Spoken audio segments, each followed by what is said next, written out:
Boa noite. Você está assistindo o Cotton News, o programa semanal do produtor de algodão, transmitido toda sexta-feira, das 19 às 20 horas no horário de Brasília, nosso canal no YouTube. Você pode nos acompanhar também nas redes sociais, Facebook, Instagram e, claro, no YouTube. Gostaria de lembrá-los que, com o aumento dos casos de Covid, infelizmente, voltamos a gravar de casa, então peço desculpa por algum ruído. Semana passada trouxemos a Cláudia Toledo, pesquisadora da Embrapa, especialista nas doenças do algodão. Esta semana, encerraremos nossa minissérie de 4 episódios sobre as principais questões da cultura. Começamos um mês atrás falando sobre a sistematização, posteriormente tratamos sobre nutrição, doenças e no dia de hoje trataremos sobre as principais pragas da cultura. Esta semana estamos com João Victor Silva, pesquisador da Exalc e especialista no assunto referente a pragas do algodoeiro. Bom dia, João. Sei que na Tailândia tá bem cedinho. Como que tá o evento?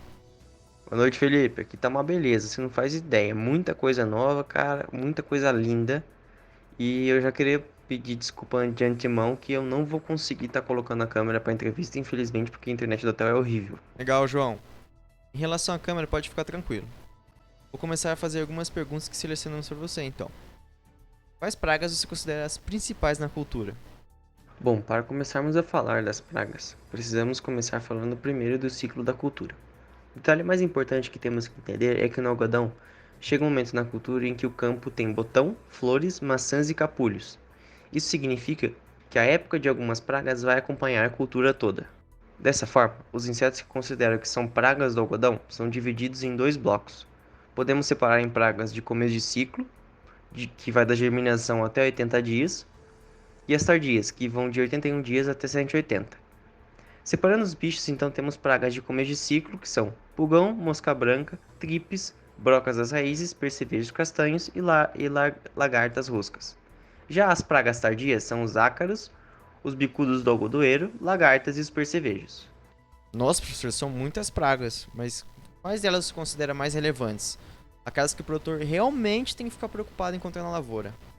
Certo, Felipe? Então, dentre esses 10 insetos, o que o produtor precisa se preocupar mais, eu destaco o bicudo do algodoeiro, principal entre elas, lagartas, percevejos, moscas brancas, tripes e pulgões.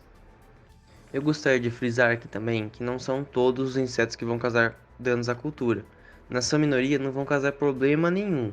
E também aqueles que causam problema não precisa ficar desesperado aplicando qualquer coisa a qualquer momento. Tem número mínimo de infestação para que possamos realmente atuar. Chamamos de nível de controle. Muito bem lembrado. Gostaria de acrescentar aqui também que a aplicação de algum produto sempre deve ser feita com um equipamento de proteção adequado, evitando intoxicação e eventuais problemas. Bom, certo. Vamos falar de pragas agora. Você pode começar pelas pragas iniciais depois das tardias? Talvez facilite o entendimento. Certo, vou começar falando então dos pulgões. São sugadores com corpo semelhante a uma gota. Podem causar danos de forma direta pela sucção, que faz com que ocorra o encarquilhamento das folhas para baixo. E também causam prejuízo de forma indireta, porque são vetores de doenças. Essas duas doenças são chamadas de azulão e vermelhão. O azulão deixa a planta bem mirrada, prejudicando o desenvolvimento. E o vermelhão, as folhas ficam vermelhas, exceto nas nervuras. Mas pode ficar tranquilo que existe cultivar resistente hoje. Porém, existe outra forma que os pulgões podem prejudicar, que é o caso do Honeydew, que é uma espécie de substância açucarada que eles liberam que é atrativa para formigas. E essas formigas, por sua vez, podem trazer um fungo, que esse fungo causa o manchamento das fibras de algodão. No controle, a amostragem deve ser feita no ponteiro até 60 dias, em que cultivares resistentes a essas doenças têm um nível de controle igual a 40% de plantas atacadas, e se não forem resistentes é 5%. Falando agora um pouco sobre a mosca branca, um inseto muito famoso pelo seu elevado potencial em causar prejuízos. Se beneficia bastante do complexo soja, algodão e milho, e portanto é extremamente relevante que se controle esse inseto ainda na soja.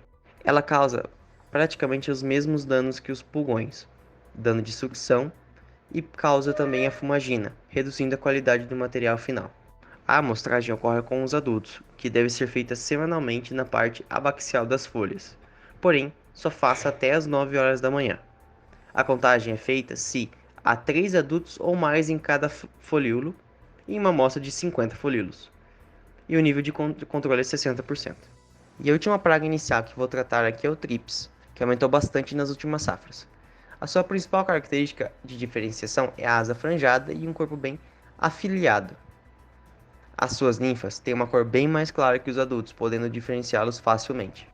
A forma de dano causada por TRIPS é por sucção, que causa o encarquilhamento, que diferente do pulgão, é para cima. Uma das teorias que levam a crer a ocorrência maior de TRIPS é também o aumento maior do uso de fungicidas, que esses produtos eliminam os fungos benéficos que controlavam esse inseto. E a sua amostragem pode ser feita nas folhas, em até 30 dias, e o nível de controle é 100 indivíduos por folha. Para o controle destes 3 insetos, o tratamento de sementes com neonicotinoides é uma excelente alternativa, que garante uma proteção no início do cultivo. E, se necessário realizar controle tardio, pode-se usar fosforados granulados ou aplicar cobertura foliar com inibidores de alimentação ou carbonatos.